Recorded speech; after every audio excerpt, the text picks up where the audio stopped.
चौधरी के काफी ठीक है नीरज, रोक रही हूं मैं आपको। एक और बड़ी खबर आ रही है, एक और बड़ी खबर आ रही है लोक जनशक्ति पार्टी की ओर से, जहां चिराग पासवान की जगह उनके चाचा के लोकसभा में पार्टी के संसदीय दल के नेता बनने के बाद हलचल और तेज हो गई है। पशुपति कुमार पारस ने अब एलजेपी राष्ट्रीय कार्यकारी की एक बैठक बुलाई, वहीं चिराग पासवान भी अपने घर पर बैठक कर रहे हैं। अब सवाल यह है कि क्या चाचा की बात मानकर चिराग पासवान उनके साथ बने रहेंगे या फिर वो कोई और कदम उठाते हैं।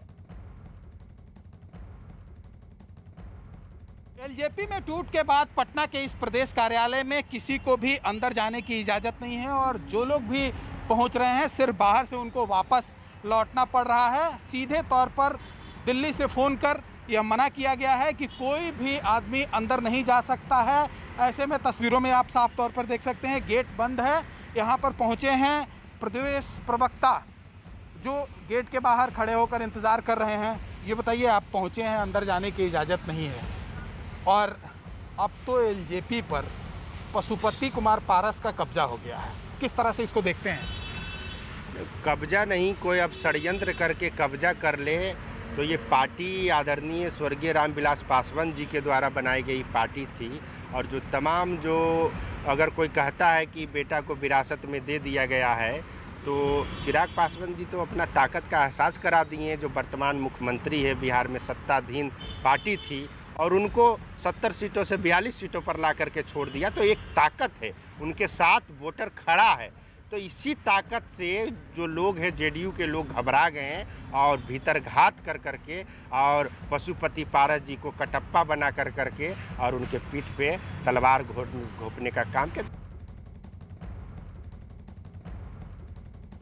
चंद्रमोहन, अब नजर इस बात पर होगी कि चिराग पासवान का अगला स्टेप क्या होता है, अगला कदम चिराग पासवान का क्या हो सकता है। क्या मुलाकात भी हो रही है चाचा भतीजे के बीच? बिल्कुल, देखिए, पार्टी टूटने के बाद लगातार चिराग पासवान अपने चाचा से संपर्क करने की कोशिश कर रहे हैं।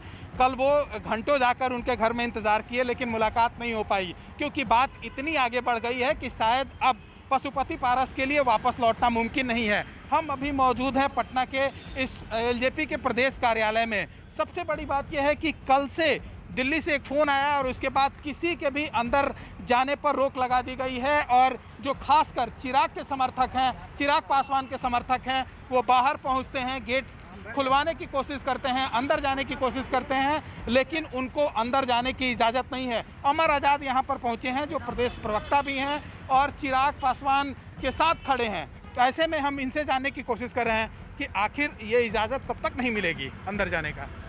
हम लोग तो आए हैं कि जाकर के बात करते कि क्या चल रहा है, क्या किससे ऑर्डर आया है, पर यहाँ जो सिक्योरिटी गार्ड है वो किसी को जब बोले कि ऊपर से इजाज़त है कि किसी को नहीं अंदर जाने दिया जाएगा।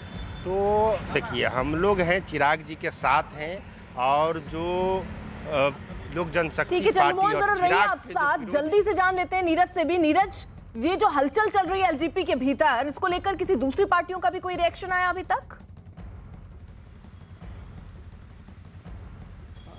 देखिए, दूसरी पार्टियों के रिएक्शन में जेडीयू के नेता तो लगातार संपर्क में है। आरजेडी का जो बयान है वो सहानुभूति रखता है चिराग पासवान के पास, लेकिन पटना में हमने तमाम कार्यकर्ताओं की बात सुनी, उनकी सहानुभूति चिराग पासवान के साथ है। दिल्ली में पशुपति पारस के खेमे के पक्ष में लोग बोल रहे हैं, लेकिन पटना में चिराग पासवान के साथ है।